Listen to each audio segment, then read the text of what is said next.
여기에 11일 스포츠 매체 스포츠바이블은 토트넘의 주장 손흥민은 아버지로부터 물려받은 엄격한 결혼 규칙을 가지고 있다고 보도하며 화제가 되고 있습니다. 프로축구 선수 출신으로 알려진 손흥민의 아버지 손흥정 씨는 손흥민 선수가 어렸을 때 4시간씩 기합을 주며 엄하게 훈련시킨 것으로 유명합니다. 손흥민이 월드클래스라는 주장이 나왔을 때는 강하게 반박하며 더 많은 것을 요구하기도 했는데요. 그중 하나가 결혼 규칙입니다. 손흥민이 분데스리가 함부르크와 레버쿠젠에서 뛰었던 당시 은퇴할 때까지 결혼해서는 안 된다는 규칙이 아버지의 가장 강력한 입장인데요. 손흥민은 자신의 직업이 최우선이 되어야 한다고 느끼기 때문에 아버지의 입장에 동의하고 있다고 합니다. 과거 가디언과 인터뷰에서도 아버지도 이렇게 말씀하시고 저도 동의합니다라고 했습니다. 이어 결혼하면 1등은 가족, 아내, 아이들, 그 다음이 축구가 될 것이라며 은퇴할 때나 33, 34이 되어도 가족과 오래 살 수 있다고 했는데요. 축구 팬들은 프로페셔널한 손흥민 부자의 멘탈이 훌륭하다며 칭송하나 과연 손흥민 선수가 누구와 결혼하게 될지 궁금증이 높은 상황입니다. 또한 우려하는 것은 손흥민 선수가 다른 선수들처럼 33, 4세 은퇴할 수준이 아닐 거라는 건데요. 어린 시절부터 철저하게 자기 관리에 힘쓴 손흥민 선수는 운동 회복 능력이 남다르다라는 평가를 받고 있습니다. 이에 지밖에 모르고 철저히 개인 관리를 해온 호날두급으로 선수 생활을 할 수 있을 터인데 그럼 37세까지는 기본일 텐데 그럼 결혼은 언제 해야 하는지 걱정이 되는 것입니다. 그렇다고 33, 4세 은퇴하면 안 되고요. 이에 다시금 손흥민을 향한 유명 아나운서이자 앵커의 찐 리액션이 화제가 되고 있습니다. 자세한 소식 살펴보도록 하겠습니다. 미국 MBC 방송국의 간판 아나운서이자 앵커인 레베카 로우와의 에피소드인데요. 그녀는 MBC와 MBC 스포츠에서 근무하는 영국계 미국인 텔레비전 진행자이자 앵커입니다. 그녀는 이전에 BBC 및 ESPN에 있었고 BBC 뉴스 진행자 크리스 로우 딸로 유명세를 탔었습니다. 성인된 이후에는 스포츠에 대한 관심이 높았고 그중 축구에 대한 진지한 사랑으로 ESPN 입사 후 프리미어리그 팀에서만 활동하였습니다. 그녀는 수려한 외모뿐 아니라 축구에 대한 열정, 애정이 높은 것으로 유명했습니다. 또한 MBC의 주간 호스트로서 하계 및 동계올림픽 게임의 모든 보도를 담당하며 많은 사랑을 받았습니다.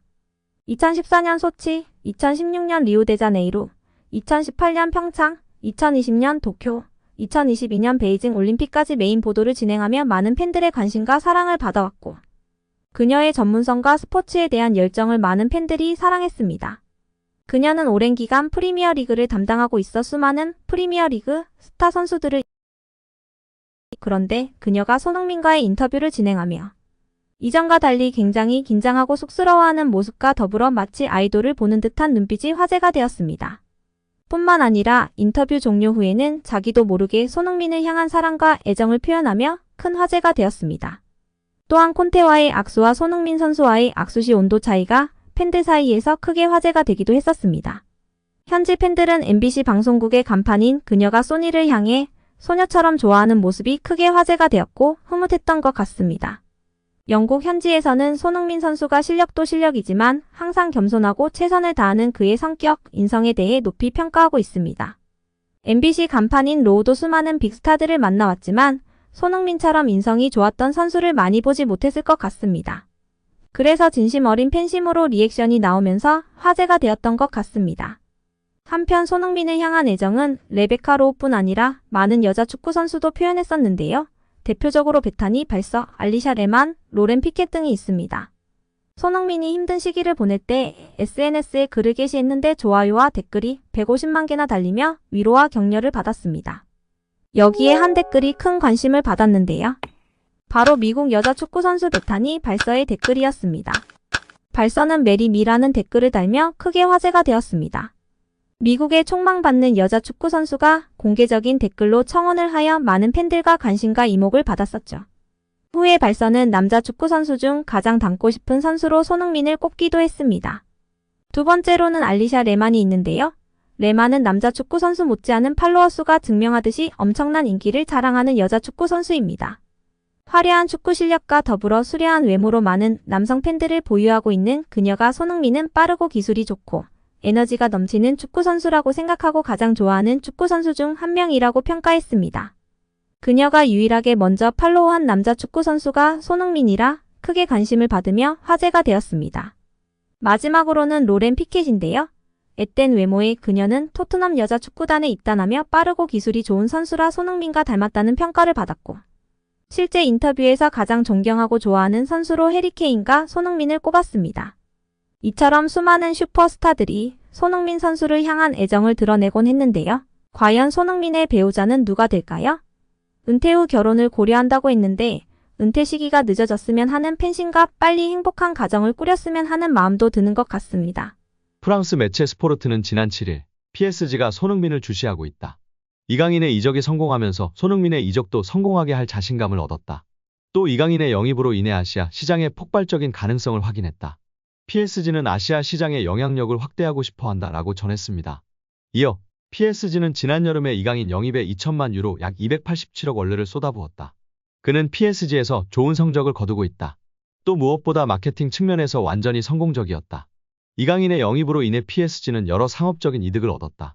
이강인이 킬리안 음바페를 제치고 치고 유니폼 판매 1위를 기록하자 PSG는 매우 흡족해하고 있다. 이강인은 PSG의 실력뿐만 아니라 여러 상업적인 이득을 가져다줬다. PSG는 아시아 최고의 축구 스타 손흥민을 영입하고 싶어 한다라고 말했습니다. 한국을 대표하는 축구선수 손흥민의 포지션은 좌측 윙어입니다. 또 중앙으로 이동해 연계하거나 직접 슈팅을 가져가는 플레이를 선호합니다.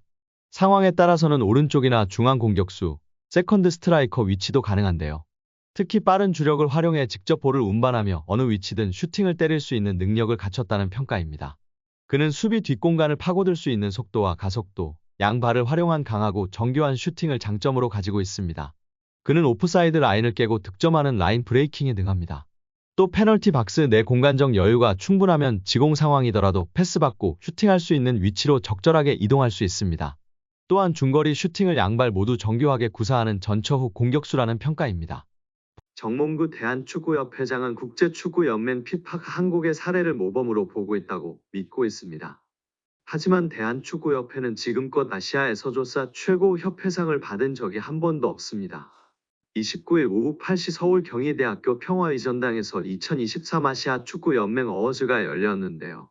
2023년 AFC 주관대회 및 국제대회 성적을 기준으로 하며 올해 초 펼쳐진 2023 카타르 아시안컵 역시 수상 기준에 포함되었습니다.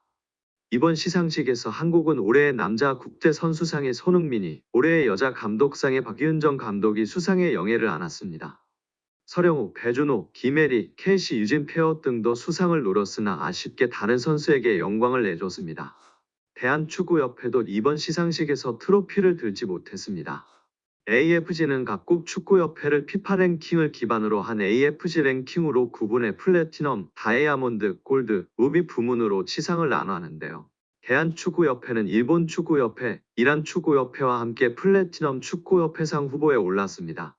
개최국 2점을 안고 수상도 기대됐으나 결과는 일본 축구협회의 통산 9번째 축구협회상 수상이었습니다.